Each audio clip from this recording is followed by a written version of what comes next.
శ్రీమద్భాగవతం. అది నైమిసారణ్య ప్రాంతం. కలిపురుషుడు ప్రవేశింపనసాధ్యమైన విష్ణుక్షేత్రమది. అక్కడ సౌనకాది మహర్షులు లోకైతార్థులై 1000 సంవత్సరాల పాటు జరిగే సత్రయాగాన్ని నిర్వహిస్తున్నారు.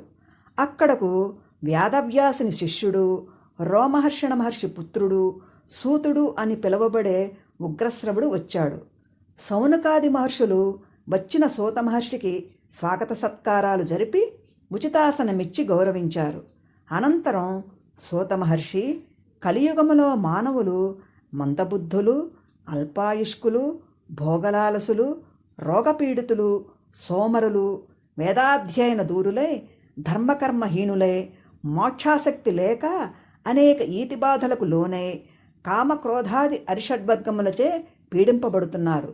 యోగీశ్వరుడైన శ్రీకృష్ణుడు తన అవతార పరిసమాప్తి చేసిన తర్వాత కలిపురుషుని విజృంభణకు దాసులైన మానవులందరూ స్వేచ్ఛాసంచారులై ధర్మాధర్మాలు ఎంచక పాపపంకిలంలో పొర్లాడుతూ ఉత్కృష్టమైన మానవ జన్మను నిరర్ధకం చేస్తున్నారు.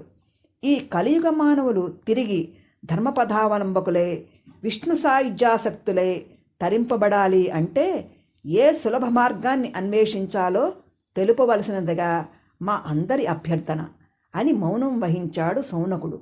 సంతసించిన సూతుడు ముందుగా శ్రీసుకునకు, నరనారాయణ ఋషులకు, శ్రీకృష్ణునకు, సరస్వతీదేవికి, వ్యాస మహర్షికి, బ్రహ్మదేవునకు నమస్కరించి సౌనకాది మహర్షుల ప్రశ్నకు జవాబు చెప్పడానికి ఉద్యుక్తుడయ్యాడు.